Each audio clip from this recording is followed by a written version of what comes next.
Good morning. Hi, this is Dr. Toner, and I've got a few notes for you for Chapter 9 today.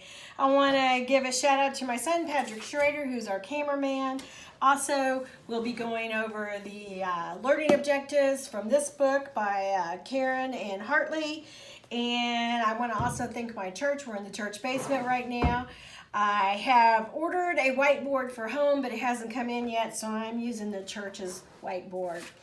Today, like I mentioned, we're going to look at Chapter 9.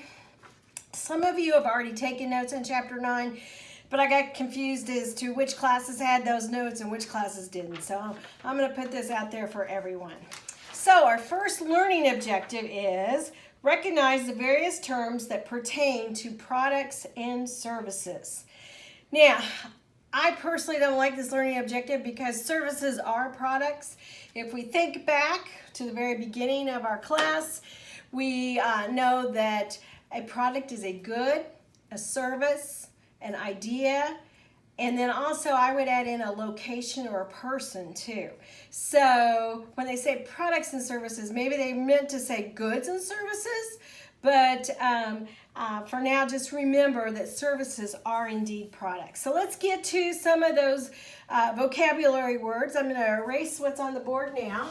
As you know, I'm not a fan of PowerPoint, and I like chalk and talk or whiteboard and talk. So we are going to be kind of low tech here, but this is how I would be teaching in a classroom. The eraser is not the greatest, but we'll see what we can do. Okay, our first term then is product, which is one of our 4 P's. And as I mentioned earlier, it's a good, a service, or an idea. It can also be a location or a person. Also, we have something called a product item.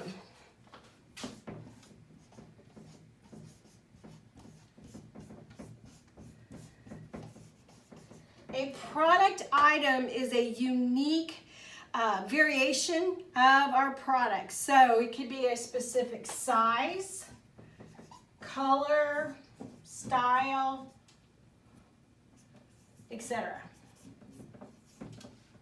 So if we can just think about the example of blue jeans, we might have 40 different sizes and 5 different colors and 4 different styles. And you can see we would have to have a lot of different product items to satisfy all of our customers. For those of you who have been in retailing, you realize that product items are also known as SKUs.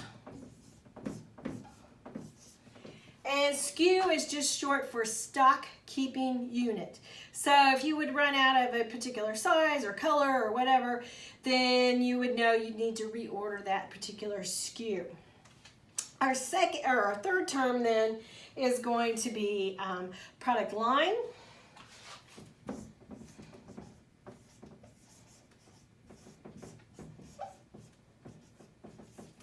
And a product line would be a group of closely related products. So in this case then, what would happen would be, let's say we're Walmart, then we could have a product line of clothing, for example. On the other hand, we might have, if it's just a clothing store, maybe a product line is blue jeans and a different product line is shirts.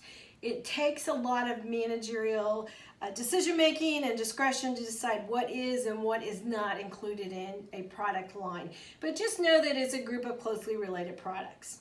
Now, if we add up all of our product lines, then we end up with what's called a product mix. So product mix then is that combination of all of our product lines. So whether we're a manufacturer or we're a retailer or some other type of distributor, that's basically all the products that we carry, including all of the different SKUs. So that's our conclusion then for Learning Objective 1, and we'll move on to Learning Objective 2, and you can pause.